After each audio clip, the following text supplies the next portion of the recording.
Hello friends, कैसे हैं आप सब। I hope you all are very well. प्यारे दोस्तों, सीयूईटी पॉइंट पे आज हम बात करने वाले हैं लैंग्वेज का क्या सिलेबस रहने वाला है। आपको पता ही होगा सीयूईटी ने कंपलसरी एक लैंग्वेज हर किसी यूनिवर्सिटी को हर किसी सब्जेक्ट में, मैं बात कर रहा हूं, बड़ी ध्यान से सुनना, ऑल सब्जेक्ट वाले के लिए ये जरूरी है। कोई भी आप कोर्स दे रहे हो, यूजी दे रहे हो, पीजी दे रहे हो, बीए आर्ट्स सोशल साइंस दे रहे हो, एलएलबी दे रहे हो 3 ईयर वाला या एलएलबी 5 ईयर वाला, बीए एलएलबी जिसे कहते हैं, ब्लैट कहते हैं, इन सब में लैंग्वेज तो चाहिए होगा। और दूसरी चीज है कि लैंग्वेज में कुछ बच्चे हिंदी लेते हैं, कुछ बच्चे इंग्लिश लेते हैं। अभी फिलहाल हम इंग्लिश की सिलेबस की चर्चा करेंगे, अगले वीडियो में हम हिंदी की चर्चा करेंगे। अगर आप कमेंट करते हो, हिंदी वाले अगर आप हो तो आप देख लो इंग्लिश का सिलेबस इजी है कि हिंदी का सिलेबस भी हम आपको बता देंगे। आप हमें तुरंत कमेंट करके बता दो, ठीक है। लाइव जो बच्चे देख रहे हैं वो हमें बता सकते हैं। आगे बढ़ने से पहले हम आपको बता दें, ये सारे सिलेबस जो भी जीके जीएस हैं या डोमेन सब्जेक्ट हैं या आपके ये लैंग्वेज के सब्जेक्ट हैं, ये हम अपने पेड कोर्सेज में कवर करा रहे हैं। अगर आपको पेड कोर्सेज में इंटरेस्टेड हो, एक स्ट्रक्चर्ड वे में, एक टाइम टेबल के साथ, एक डेफिनेट लाइव क्लासेज और रिकॉर्डिंग्स के साथ पढ़ना चाहते हो तो आप हमारे क्लासेस को टीचमेंट एप्लीकेशन पे और ये आप सारे बेनिफिट्स के साथ ज्वाइन कर सकते हो। डेमो के लिए आप हमको दिख रहे हो व्हाट्सएप पे, आप हमसे व्हाट्सएप करके और बात कर सकते हो। अब बात करेंगे कि क्या सिलेबस है, इसकी बारीकियों को समझेंगे और एक एक पार्ट को करते चलेंगे, ठीक है। आइए देखते हैं।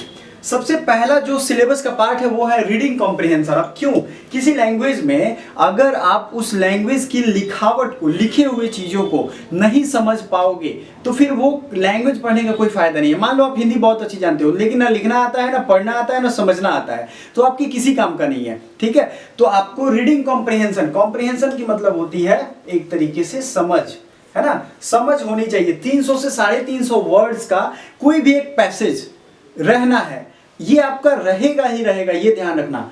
आप पैसेज के लिए कहीं भी देखते होगे, छोटे छोटे पैसेज पढ़ा करो, बहुत काम आता है आपके एग्जाम हॉल में। जैसे हम अपने चैनल पे आपको द हिंदू न्यूज़पेपर सेंड कर देते हैं या इंडियन एक्सप्रेस सेंड कर देते हैं। आप डिस्क्रिप्शन में सुपर 500 बच्चों का ग्रुप होगा, उसको ज्वाइन कर लोगे। ज्वाइन करने के साथ साथ आपको बहुत सारी इंपॉर्टेंट इंफॉर्मेशन और चीजें, स्टडी मटेरियल, पीडीएफ, सब कुछ हम आपको वहां पे प्रोवाइड करवाते हैं, ठीक है। फ्री ऑफ कॉस्ट है, आराम से ज्वाइन करो, कोई टेंशन नहीं है।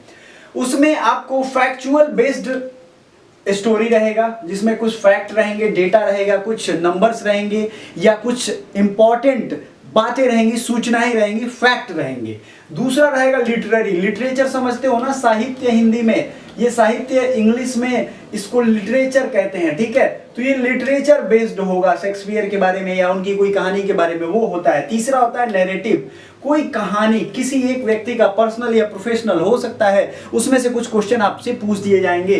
तो 3 से 5 क्वेश्चन पूछे जाएंगे मेरे भाइयों, प्लीज याद रखना। 50 क्वेश्चन लैंग्वेज का आएगा, जिसमें से आपको 40 करना है।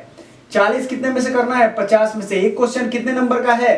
5 नंबर का। तो आपके कितने नंबर होंगे टोटल? 200। अगर आप 40 से 42 45 क्वेश्चन भी कर देते हो तो आपके फुल नंबर 200 रहेंगे। तो आपको कोई फायदा नहीं है। आपको करना कितना है? 40 ही करना है। बात समझ में आया? 40 ही करना है क्वेश्चन।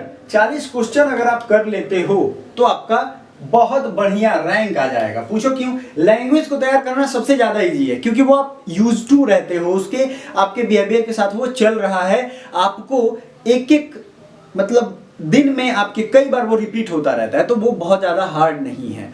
लेकिन जीके जीएस का कोई लिमिटेड सिलेबस नहीं होता है, सिलेबस है लेकिन बहुत पढ़ना पड़ेगा। लैंग्वेज में अगर 20 दिन 25 दिन 1 महीने भी आप पढ़ लोगे तो आपका ये कल्याण कर देगा। बात समझ में आया? ये हो गया नैरेटिव। तो कोई भी नैरेटिव हो सकता है, किसी का कहानी हो सकता है, और 3 तरीके के पैसेज होते हैं। इन पैसेज में आपको ध्यान रखना है कि कोई किसी तरीके का पैसेज आए, आप उसमें एक्सपर्ट होने चाहिए, ठीक है। ये आपको बहुत ज्यादा हेल्प करेगा। हम अपने कोर्सेज में बहुत ही स्ट्रक्चर्ड वे में ये सारी चीजों की तैयारी कराएंगे। आपको टेंशन नहीं लेना है। आपको पीडीएफ देंगे डेली, हर क्लास एंड होने के बाद। लाइव क्लासेस जो भी एंड होगा उसके बाद आपको पीडीएफ प्रोवाइड कराएंगे, आपका टेस्ट लेंगे। आपने देखा ही होगा, सारी चीजें आपको हम देंगे ये सब पे। दूसरा है वर्बल एबिलिटी। ये क्या होता है? एबिलिटी मतलब समझो कि आपकी वो क्षमता। वर्बल एबिलिटी मतलब बात करने की क्षमता। आपकी वर्बल एबिलिटी क्या है? आप कितना समझ सकते हो लोगों को, उसके वर्ड्स को कितना समझ। वर्ड्स समझने के लिए तो आपके वर्ड्स की मीनिंग समझनी पड़ेगी, और जब आप मीनिंग समझ जाओगे ना तो एग्जाम जो कंडक्ट करने वाला है वो बहुत ज़्यादा होशियार है, वो वर्ड्स की मीनिंग पूछता ही है। 2-3 40 क्वेश्चन में मान लो उसने 3-4 वर्ड्स की मीनिंग पूछ दी, ठीक है, किसी ना किसी तरीके से मीनिंग। लेकिन इसमें उस जो मीनिंग का है उसका या तो वो साइनो पूछते हैं या एंटोनिम्स पूछते हैं। साइनो एंटो समझो, साइनो मतलब उसी का सिमिलर वर्ड और एंटोनिम्स मतलब उसका उल्टा वर्ड कौन सा है, ठीक है। उल्टा वर्ड्स दोनों अगर आपका मैं देखूं तो 5-5 क्वेश्चन इसके रहेंगे और ये सबसे ज्यादा पूछा जाता है। वर्ड्स मैं कहूं तो 70% सब में वर्ड्स 70% सिलेबस कवर करता है और उसका ये 50% है। मतलब साइनो एंटो तैयार करना बहुत इजी है, तैयार हो भी जाता है इजी। आप डेली रिवीजन करोगे, मैं करवाऊंगा अच्छे तरीके से, और उसमें करवाने के बाद आपको ये सबसे ज्यादा एग्जाम फोकस्ड तैयारी करना है। फोकस समझते हो, जैसे कैमरे का फोकस होता है ना, वो एक ही जगह पे फोकस करता है तभी तो वो जूम और क्लियर दिखता है, वही चीजें होंगी। फोकस तैयारी मैं करवाऊंगा ताकि आपको फोकस्ड रिजल्ट आए। 200 नंबर का सवाल है, यहां बना लोगे, थोड़ा बहुत ऊंच नीचे अगर जीके जीएस में हुआ तो आपका ये काम बन जाएगा, ठीक है।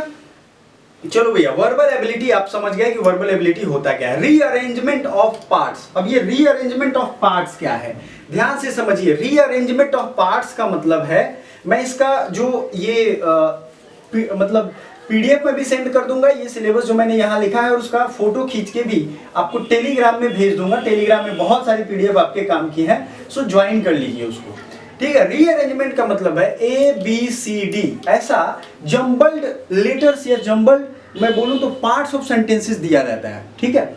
जैसे कोई एक बड़ा सा सेंटेंस है, उसके 4 पार्ट कर देगा, यहाँ A लिख देगा, यहाँ B लिख देगा, C लिख देगा, D लिखा, लेकिन इसको अरेंज करना है। D वाले को A जगह पे दे देगा, A को B के पे दे देगा, C को A पे दे देगा, तो ये अरेंजमेंट करना है। इस टाइप के क्वेश्चन आपको देखने को मिलते होंगे।